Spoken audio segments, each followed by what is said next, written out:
Now, coronavirus facts, not fear, begins now. Good morning. Thank you so much for joining us here on Newsfeed Now. I am Aaron Nolan, your host over the next 30 minutes. Today, Tuesday, March 31st. We are here to provide as much information as we can about the coronavirus, where we are as a country, where we're going. Today, we will be around the country answering the questions we hope you want to know. From Massachusetts to Washington, D.C., we've got a lot going on. Let's start with the latest numbers. This, according to the CDC. Take a look at our national tracker map.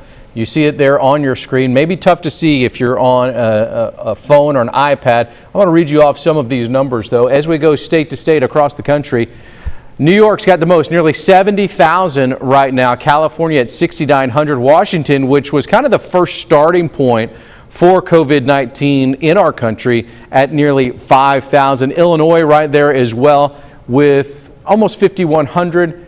New Jersey at 16,000. So lots of interesting numbers across the country. In New York alone, close to 70,000 and over 1,000 deaths.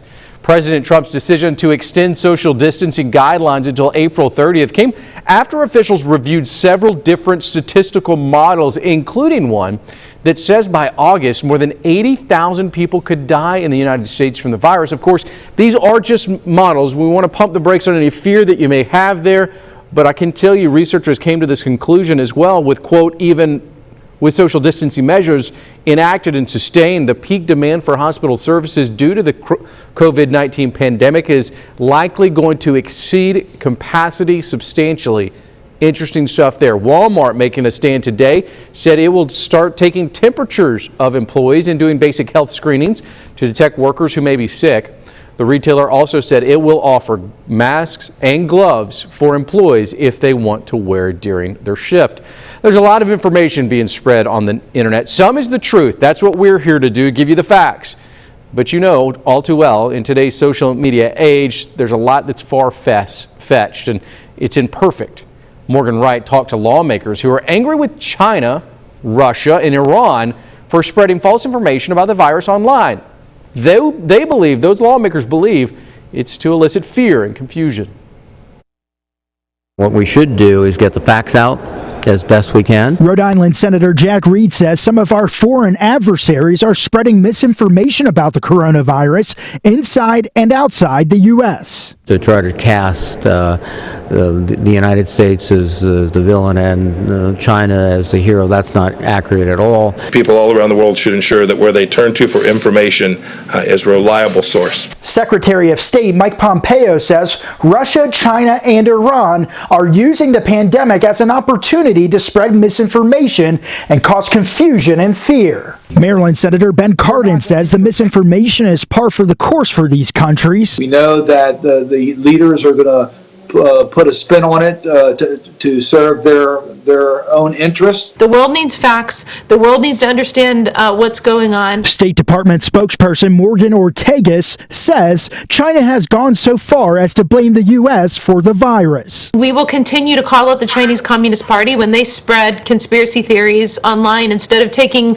responsibility for their own actions at the beginning of this pandemic. Michael Fuchs with the Center for American Progress says as the world battles the virus, health officials need facts, not lies. Can in fact be deadly if it's disinformation. Fuchs says the best defense for the world at large is the truth. That is the most powerful weapon that we have right now. Reporting in Washington, I'm Morgan Wright. Right now with our Jesse Tenor. Jesse, I'm interested in what are some of the misinformation, some of the unfactual things that are being spread by China, according to lawmakers? Yeah, so it sounds like China's even going so far as to blame the U.S. for the virus. And that's why you have senators like even Arkansas's Tom Cotton, who was really one of the first lawmakers in Congress to be talking about this, really pushing back on that notion from the beginning. He was already talking about this as early as January, I think, just saying that China has been spreading all of this misinformation. And that's why you see him kind of doing what's been kind of controversial, is calling it the China virus and things of that nature. He's, of course, defended that, saying that, you know, that's the reason why he's calling it the China virus is because they're blaming the U.S. for it. And he wants to make sure, since it began there, that, you know, he's putting out what he believes is the correct information. Correct information is obviously something that is going to fall on the person who hears the information. I want to make sure that everybody at home, if you see something about the virus, do some research, use accredited organizations like the CDC, I would say, Jesse. Yeah, most definitely. If you see anything that you kind of have some questions about, definitely the CDC, a lot of even lawmakers in Congress. If you know your lawmaker's name, you can actually go to his or her website. A lot of them have specific COVID-19 pages now where they put all of the information that they want their constituents to know. You can also go to your state health department. That's also been a very helpful resource because they've been on the front lines of all of this. And so there's definitely a lot of ways to get the information. Sadly, they're saying that countries like China know how to manipulate information and get it to people through places like Facebook and things of that nature where people do think the information is safe. I want to go back to the China virus in this moniker that's being thrown around for COVID-19.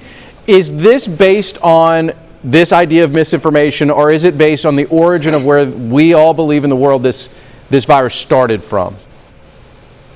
It depends on who you talk to. So obviously in these daily task force briefings where President Trump has really been leading the remarks, he's been calling it several different things, and then you saw him kind of retract his rhetoric. And he was saying it first, I believe, from the fact that it started in China. Let's call it the China virus. That's why you've even heard people call it the Wuhan virus, since it is known to be originated there. But obviously, when you ask other people about it, they don't believe that that's the right way to describe it. All right, so it could be a political ploy. It could be, I go back and I think about the Spanish flu, and I've seen some conversation online about comparing the usage of the word. We're just talking about the usage of the word, the Spanish flu, to the China virus. But there are some out there, and I want to make this clear, in Washington that believe that it's more than just a name of where it originated from, that it could be a political play as well. Exactly, and then it could be, trying to dispel that misinformation as well. All right, Jesse Tenura, thanks for reporting. Appreciate your time there out of Washington, D.C. If you've got questions about COVID, we're going to be sitting down with doctors to get your key questions answered. If you have that question, email us, coronaquestions@nexstar.tv. That's our parent company. Your questions will be answered in a Saturday and Sunday live stream. Moving on, some Whole Foods workers are planning a sick out. That's a strike. It's going to happen today. They're wanting better conditions during the crisis. Their demands include getting double pay for the hazards of working during the outbreak. They also want sick pay for workers who choose to self-quarantine or isolate instead of coming to work. They're asking for the immediate shutdown of any store where a worker tests positive for the virus as well. Macy's says it will furlough employees because of the outbreak. The company says the furloughs will get underway this week, affecting more than half of its 125,000 workers, but it plans to gradually rehire them when business gets back to normal. I want to point out when, not if, but when business gets back to normal. The furloughed workers will be covered with the company's health care at least through May. The company says the outbreak wiped out much of its sales, forcing the closure of all of its 775 stores. Turning to a tragic story on the East Coast, 11 veterans are dead after an outbreak at a facility in Massachusetts. Now the superintendent of the facility is on administrative leave as well. Here's Hector Molina with more. The COVID-19 outbreak has significantly impacted life for residents and staff at the Holyoke Soldiers Home. Holyoke Soldiers Home Superintendent Bennett Walsh was put on paid administrative leave on Monday following the announcement of 11 resident veteran deaths, some of whom tested positive for COVID-19. Department of Veterans Services spokesman Anthony Preston told 22 News the Soldiers Home confirmed the following: 11 veteran resident deaths, 5 tested positive for COVID-19, 5 pending test results, and 1 death is unknown. 11 veteran residents have tested positive for COVID-19 total, and 25 total veteran residents pending test results, and 5 total staff members have tested positive for the virus. Val Liptak, RN and CEO of Western Massachusetts Hospitals, will replace Walsh and assume responsibility for the administration of the Soldiers Home at this time. Preston said in accordance with CDC guidelines, the residents who tested positive or are awaiting results have been isolated, and staff members who had contact with them have been advised to quarantine until they are asymptomatic. Working for you in Holyoke, Hector Molina, 22 News. All right, let's go live to Massachusetts now, where Hector joins us. Hector, obviously a concerning situation here. We know that this virus tends to affect those who are elderly more, and we're talking about veterans, those who have served our country. It's going to tug on our heartstrings. But again, of those 11, not all 11 who died tested positive for coronavirus. Is that correct?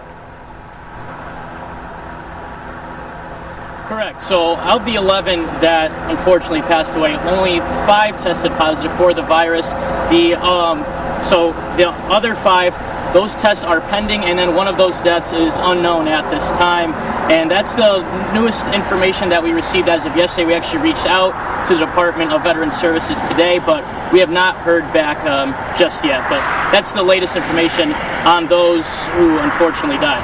Hector, what's the time frame of those 11 deaths?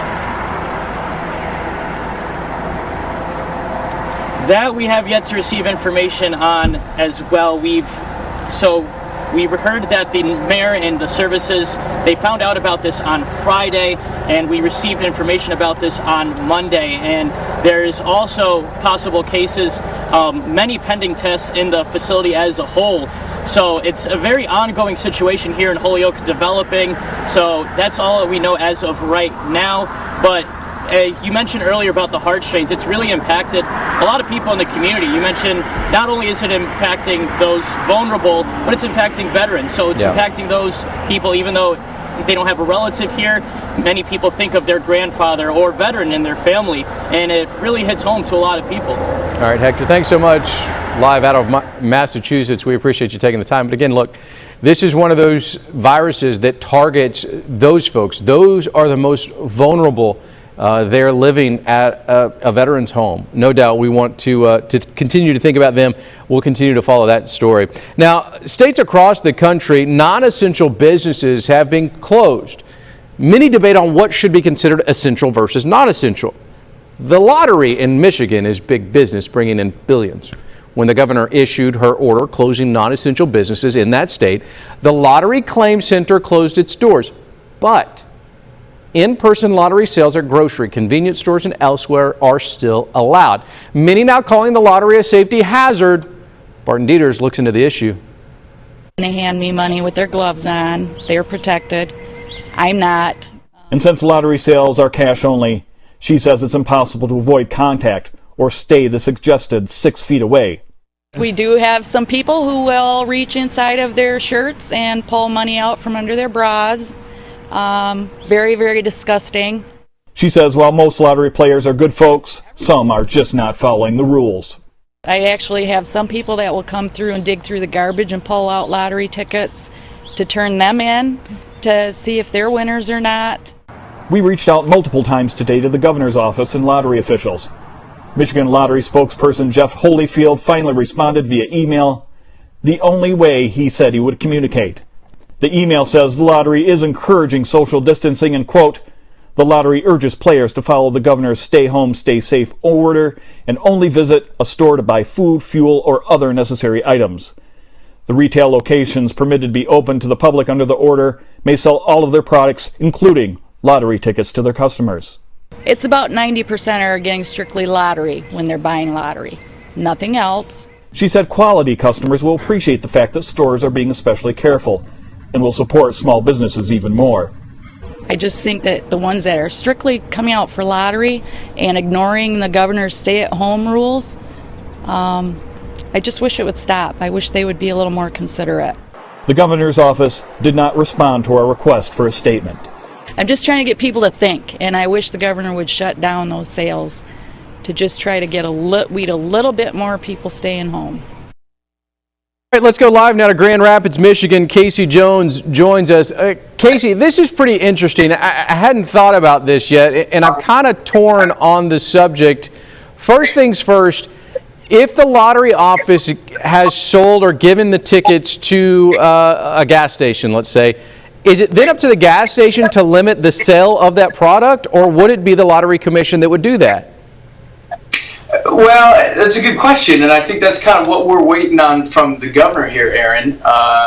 You know, this has been such a rapidly rapidly progressing process here in the state of Michigan in terms of shutting things down. The governor, ordered, the Michigan Gaming Control Board ordered casinos to shut down.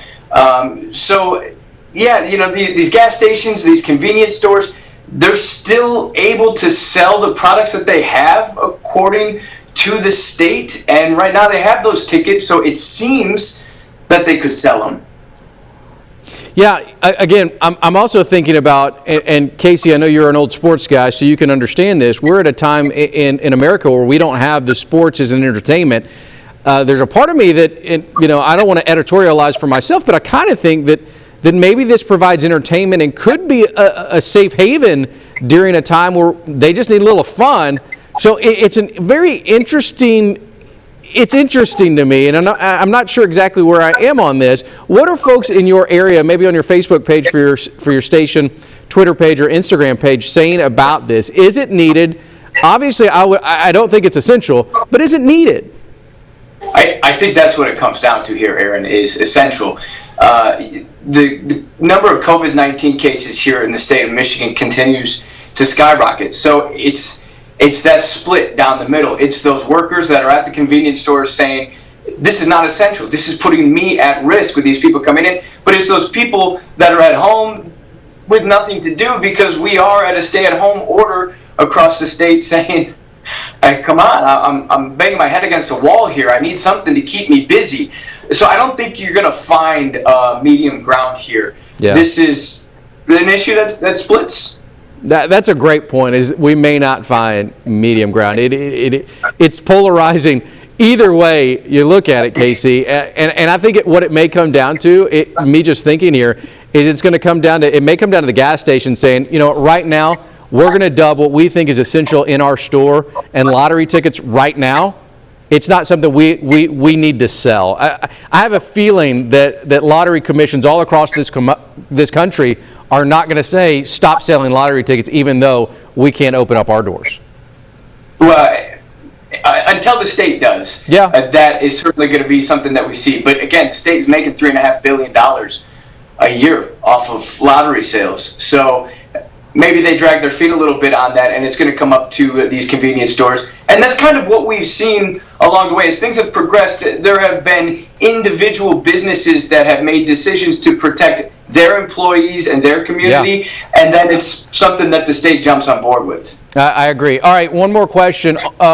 Your social media accounts there in Grand Rapids, are folks empathetic with this cashier who's concerned about the spread of COVID-19, or are they on that other side that, maybe they think players should play? That's a great question, Aaron, and I'd have to default to not enough research being done on my part. What I can tell you, she is not the only cashier out there that feels that way. So she's not a lone wolf in this. We had a number of different people reach out to us saying that this was a problem, and that's why we looked into it in the first place. Good stuff. Casey Jones, thanks so much out of Grand Rapids. Interesting stuff there as I'm thinking about this. Where are you at on this? We'd love for you to interact with us. You can use the hashtag Newsfeed Now. You can follow me at Aaron Nolan News on Twitter. Again, I don't know where I am on this. I found myself ordering more activities for my children. Obviously, Amazon is still delivering some stuff, so it's interesting. I think it's very interesting on whether or not you should be able to buy lottery tickets as an essential item right now amidst this pandemic. Moving on. One of the nation's virus hotspots is Louisiana. The number of cases has jumped to over 4,000 with at least 185 deaths. As the numbers rise, doctors are asking the public to help flatten the curve. But what exactly does that mean? Here's Kurt Sprague. This is you, your number one, and you have a lot of friends who also have a lot of friends who have even more friends. But you also have the coronavirus. And while you've already heard that there's a stay-at-home order in Louisiana, you and your friends and their friends aren't going to let something like a global pandemic stop you from having a good time together.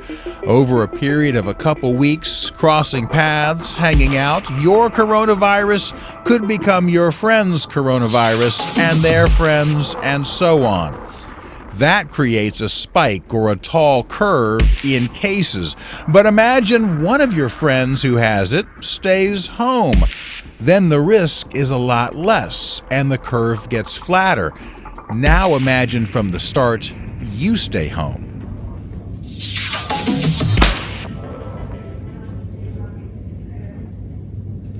Now, Kurt joins us. Kurt, this is a great representation of how things happen simply by using dominoes. Is it working? I mean, I think that's the big question here. As we look at Louisiana, as we look at Washington State, as we look at Minnesota, Arkansas, wherever it may be, is it working? Are people listening? I have to think it is. I have to think that a lot of people are listening. Well, people, and certainly the governor of this state, hope that people are listening, but it's a double-edged sword, and I'll tell you why. What you don't want to do is go out and say, hey, you know what, things here are getting better. Because the governor still wants to get 14,000 ventilators here, and he's thousands short of that. What he doesn't want is to be overlooked and say, oh, well, Louisiana, they're doing fine. They're showing progress there. And we are showing some progress. In fact, this morning in New Orleans proper, which, by the way, has about 40% of the cases and maybe 45% of the deaths, they're closing one of the testing facilities because fewer people are showing up to be tested. But still, the concern is here, as the incubation period for this virus could be up to 2 weeks, we simply do not know what is ahead, Aaron. And absolutely right. We don't know what is ahead. How is New Orleans handling this, being one of the epicenters right now of outbreaks in the country?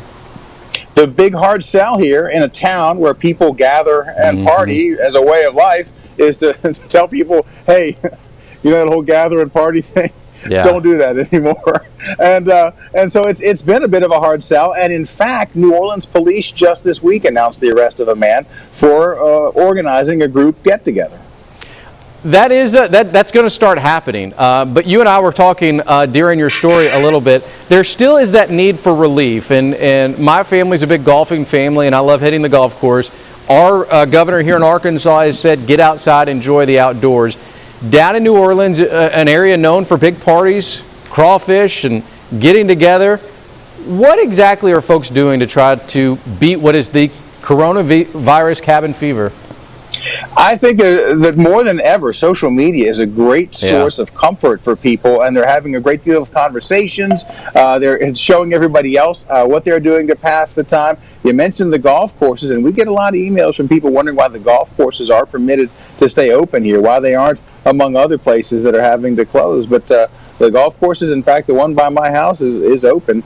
But, you know, you look at the golfers and, you know, they're riding one to a cart and they're keeping a distance apart. So there's an argument to be made that that's probably okay as well. Kurt, thanks so much for taking the time out of New Orleans. Very interesting look as we looked at the dominoes and how they played. And if you still don't believe that social distancing is important, I want to show you a picture I put on my Twitter page. Look closely. If you look at the cotton swab here, Steve's on our floor running our cameras for us. That's how far the cotton swab has to go into your face in order to test for the flu or for the coronavirus. That's too far. I'm going to social distance. Hey, neighbors are stepping up to add a bit of sunshine in one Mississippi neighborhood and to show their love in a unique way. Here's Walt Grayson. It all started with rainbows posted in windows, and a couple of friends, Andrea Nash and Tiffany Burr, says things have progressed from there. But first of all, what's up with the rainbows? Well, the rainbows really were a very simple idea. I saw something on the internet, and I thought, you know, the kids are home, everybody's isolated, and we're trying to get the kids out to exercise some.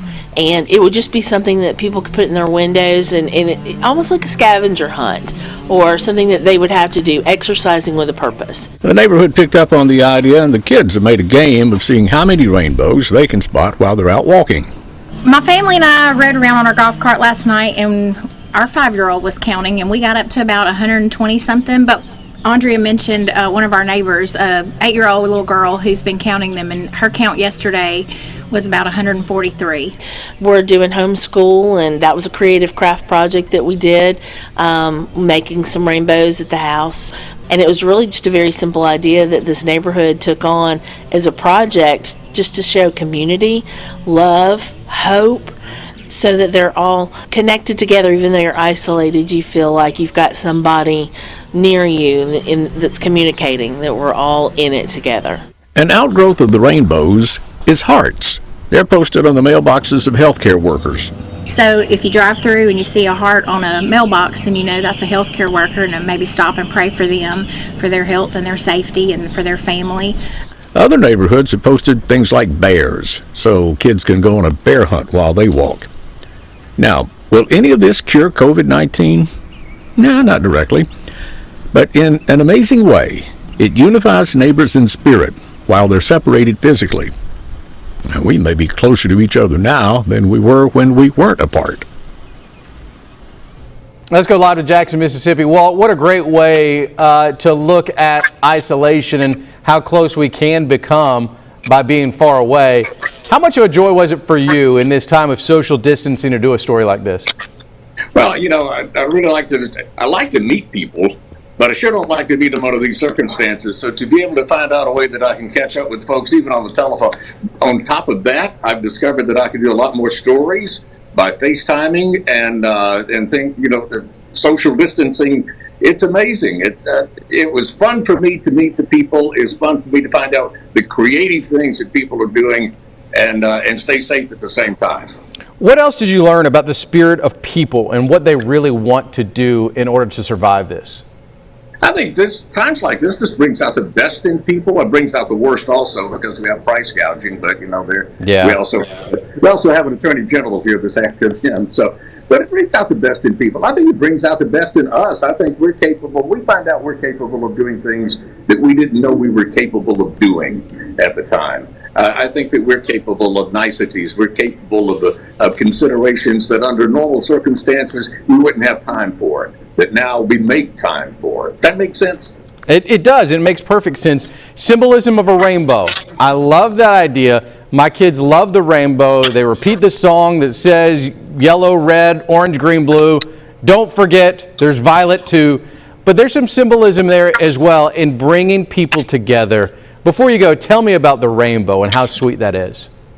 Oh, I think it's a great idea. Of course, you know, the rainbows from biblical times, that was the first catastrophe ever recorded anywhere in literature, I guess, is when the flood erased life off of planet Earth, and then the promise of God was to put the bow in the cloud to say that he would never do anything like that again. So that's the first sign of hope that was ever given to mankind, and I think we keep using it. The rainbow pops up oftentimes, and I think this is a perfect symbol right now for hope. It's a perfect symbol for brightness. It's a perfect symbol for there's light at the end of the tunnel. That's good stuff. All right, buddy, thank you for taking the time. Out of Jackson, Mississippi, Walt. We appreciate it. Hey, before we go, there is something trending right now just about for everything. Right now, it is what is your coronavirus song? How it works is you find the #1 hit when you turn 12 years old. Matt Sewell, do you know what your #1 hit when you were 12 years old was? It was not Oops, I Did It Again. It was actually Eminem's Lose Yourself. Mine, I have it pulled up right here, and this is not good, folks. I'm going to be honest with you. Mine was End of the Road from Boyz II Men. That is my coronavirus song for me personally. It is a great song. I like the song. The symbolism is not very good there. I've got some other friends. Mark out of Dallas says, the Notorious B.I.G.'s Mo Money, Mo Problems. Scott out of Arkansas tells me his is Rush Rush by Paula Abdul. All kinds of stuff. Post, share with us. It is at Aaron Nolan News on Twitter. You can join the conversation here on Newsfeed Now. What is your pandemic song? Again, the #1 song when you turn 12 years old. Thanks for joining us. Have a good day. We'll see you right back here. 10:30 is your time. Hey, but you can join us for the next coronavirus update, 3 o'clock Eastern time on this website. See you tomorrow, folks.